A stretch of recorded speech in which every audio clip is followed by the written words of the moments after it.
23 minutes past 11 right now. I appreciate you being with me and really appreciate your calls and your texts. 08000 321 333, starting your messages with BBC on the WhatsApp now.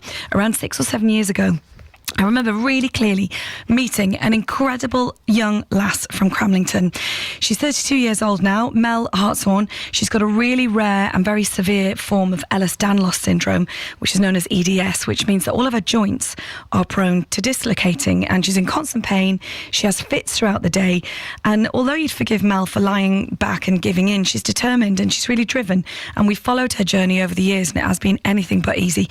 Well, she's currently trying to raise money for urgent surgery, and I spoke to her earlier this morning for you. I've been fundraising for many years now. It all really started when I graduated from Newcastle Uni on a stretcher.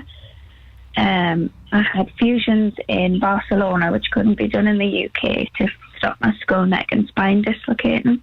And that was, the first ones were in 2015 and they were like a huge success. I went from bedbound, having 40 seizures a day, to being completely seizure free, able to sit up, going to school. I was wanting to be a teacher and things. And then my fusion got broken when I had an operation on my knee in the UK. And after that, it's been an absolute nightmare, really, because the broken screws stuck inside the bones that they can't remove or replace. So it's just been non-stop stress for you, really. And I've been up to see you a couple of times, and you know, your mum's obviously feeling tired by it all as well, isn't she? She is, yeah. She's really tired. And you've just come back from Barcelona, so just talk to us about what's been happening. Okay, so a year ago, I went over and I had to be put in a surgical halo, which is screwed into my skull. And it's a big metal frame around my head, and it keeps everything still and in place until we could come up with a surgical solution to fuse the areas which are broken. So they've got a plan now, but in the meantime, my halo actually broke. So I had to fly back urgently, like last week on Friday, and to have the halo replaced. It was all very stressful because, like, as soon as they released the tension on the halo, I started fitting, having a seizure and stopping breathing, and I actually got it all on video to show what happens when the halo isn't on. And it's basically proved that the only thing left for me to do to be able to live is to have this operation, and they're hoping to do it in October. And it's obviously going to be really expensive. Right, okay, so first of all, let's just unpack a bit of this. Talk us through what having the halo is like. I mean, you know, even when people have plasters on for a poorly knee, it's like, oh, the plaster's annoying me. You know, imagine walking around with that, well, even lying down with that. What's it like for you on a daily basis? Oh, it's awful. It is awful. I mean, everyone over there was like, how have you managed for a year in this? It must be absolute hell. And I was like, well, I don't have a choice, but I can't give anyone a hug. So my niece can't give us a cuddle. I can't go in the shower or the bath. You just have to have strip washers and use a tea towel to wash underneath it the best you can. It hurts. It digs in the bones on your chest and things like that. And obviously it's really, really restrictive. You can't move, but it is like literally the only thing keeping us alive and breathing at the moment. Because your fits are terrifying. I remember it was probably about, gosh, it must have been knocking on about 2015 or 2015, I think I came to see you. And I remember we were chatting and you know, literally as we were chatting and interviewing, you had a fit, and it was really scary for your mum, really scary for you. And I just sort of watched your eyes roll to the back of your head, and you almost, you know, sort of passed out whilst heavy breathing. It was pretty extraordinary to watch, and horrible for you, I'd imagine. Yeah, they're bad, and they got worse over the years. Like, they reached a point now where I actually have like respiratory apnea. I stopped breathing completely until they pull my head, and then I start breathing again. So that was even worse.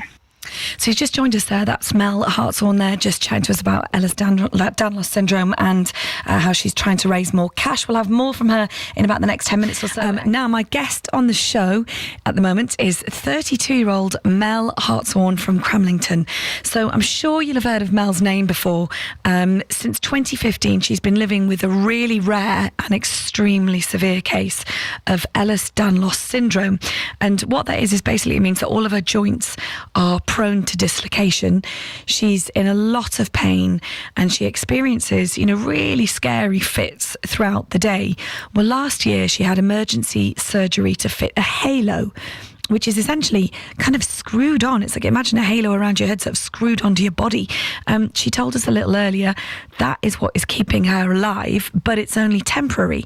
And she's desperately trying to raise £100,000 for surgery in Spain in October. It is a really unique situation. Like, I'm literally like the only person in the world in this situation, and my neurosurgeon is been in touch with other experts in America and India, and I've been to London to see expert neurosurgeons, and the only solution is to try and fuse the two broken areas from the front this time, because they've been down the back so many times and that's where the broken screws are stuck in. So they need a different angle, so they're going to go through my mouth and my throat and do it from the front. And the bottom part that's broken, they need to go behind my sternum to get it. So he's had to get a team of other surgeons, like a thoracic surgeon to help him, and an oral surgeon to help him as well. Are you frightened by what's coming, or because Mel, you seem to be quite a resilient person, really? Yeah. Well, it's not something that anyone would go into if there was another way. I don't think. I certainly wouldn't. I'm not doing it for fun. It's literally I know that, it was all well, I'll see how long I can manage in the halo kind of thing. Oh, it's all right, and then the halo broke, and I was I'm literally going to die here. I can't stay in this halo. They're right, I'm gonna have to do it. So in terms of kind of your everyday at the minute in Cramlington, because I can picture your house, I can picture exactly where you are, because I've been, you're lying in your bedroom. What are you doing with your days? How are you coping? What are you looking at? Are you managing to laugh? Are you managing to chat with your mum? What's your days look like? Well, I've been really poorly since the halo broke, so I had to stay in bed all the time, flat on my back, and try not to move, because I had it held I was cable tied. So now that it's been all replaced, I'm hoping I'll be able to start sitting up a little bit again for a couple of hours a day and things. Yeah. But really, I've just been really stressed and thinking about fundraising all the time. Just thinking about it all the time. How am I going to raise this money? What can I do?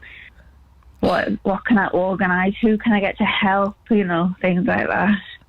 So if people want more information, Mel, want to follow you and find your story and have a look, where can they find you? It's Melanie's Mission to Live, and I've got a website, a GoFundMe, and a Facebook page. And Mel, just, you're a young person. You're very young when I first met you. You're still a young person. What are your kind of hopes for the future? I want to get out of this halo and able to spend time with my niece and give her a hug and go out with her. I keep telling her we were wanting to go to a concert together and things, and get on with my teaching still. It's still what I've always wanted to do. I need to do another year of training, and then I can be a teacher. And I think you'd make a brilliant teacher, because you're very patient, because you've had to be. Mel, it's been so nice chatting to you. Give our love to your mum, and keep that lovely smile. Keep smiling, and we'll keep in contact. Thank you. Oh, lovely to chat to Mel.